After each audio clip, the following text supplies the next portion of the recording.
houve um corte de orçamento para 2026 em diversos setores do governo federal e com um impacto, de novo, nas universidades aqui do Rio Grande do Sul, como já aconteceu em outros governos, em outros momentos. Que comparação a senhora pode fazer, reitora da URGS, Márcia Barbosa, em relação a outros cortes e o que tem no seu radar para tentar uma reversão a partir das conversas que serão feitas, reitora? Bom dia. Bom dia, espero que todos tenham, mesmo que trabalhando como eu, uma boa passagem de ano.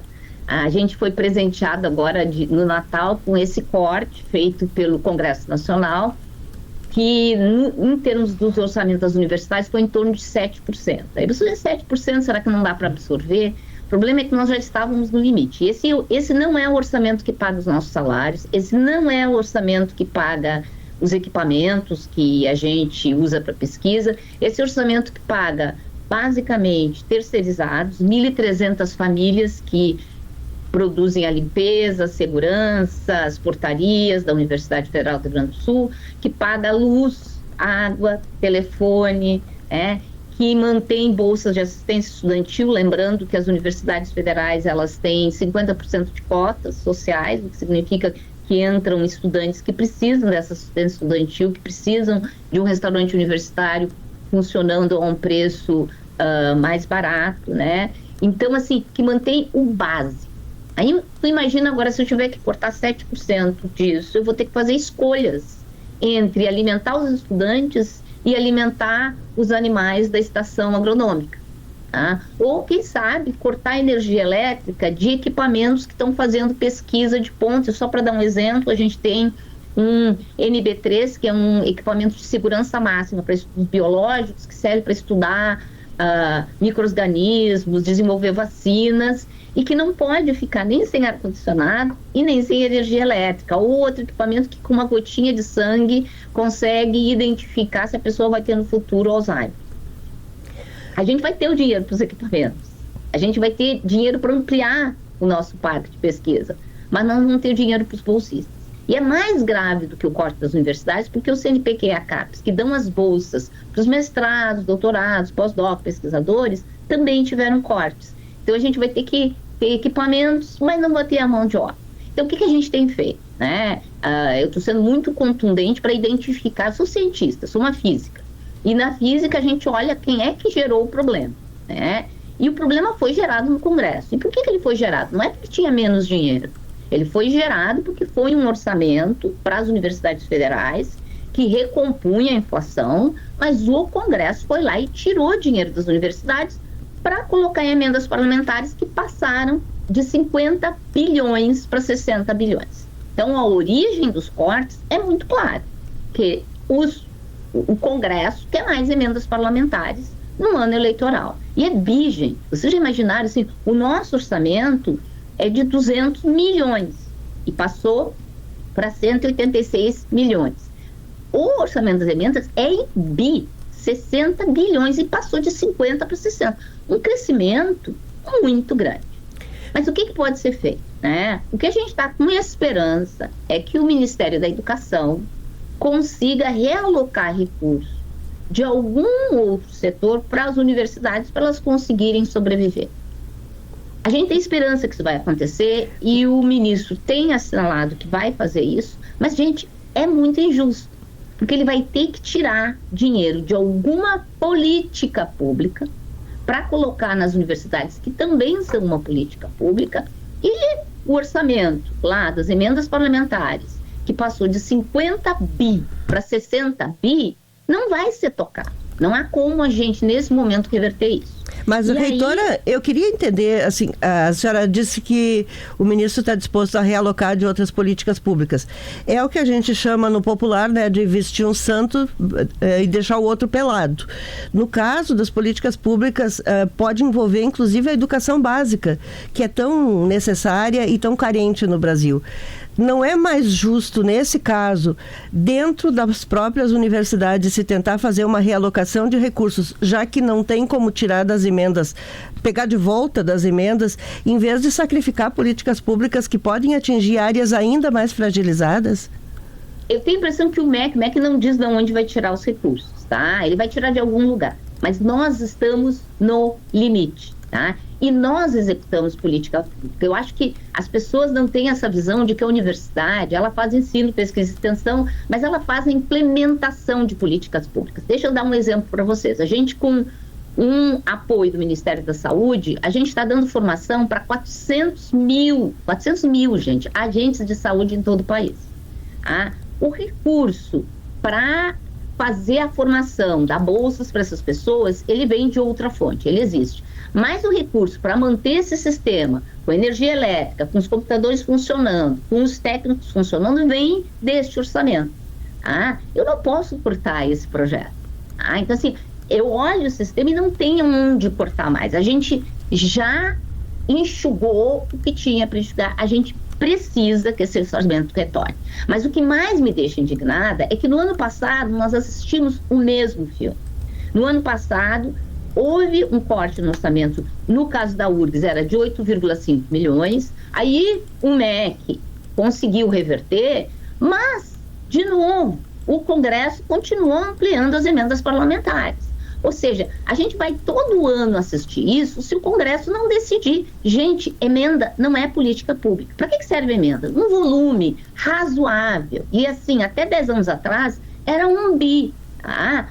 Abaixo de 1 bi até 1 bi, ela serve para aquele deputado, aquela deputada, aquele congressista, ir lá dar uma ambulância para o município, terminar um hospital, terminar uma estrada, fazer esse apoio. Mas no volume que está agora, de 60 bilhões, isso é volume de política pública. O que eu quero dizer isso? Isso aí está perto do volume de recursos de um Minha Casa Minha Vida, de um Plano Real, entende? Assim, de grandes políticas. E as emendas não geram grandes políticas. Tá? As emendas eu distribuir aleatoriamente dinheiro, cada um puxando para um lado, e quando tu puxa de um lado com a mesma força para o outro, a física, que é a minha área, diz que a conta é zero. Tá? E a gente já provou, eu fiz um estudo com um dos meus estudantes, que na área de ciência, tecnologia e inovação, as emendas não geram desenvolvimento tecnológico. Tá? Então, num volume pequeno, controlado, ela dá o apoio para aquele constituinte que o deputado, a deputada, o senador, a senadora tem vínculos. Mas o volume que está agora não é razoável.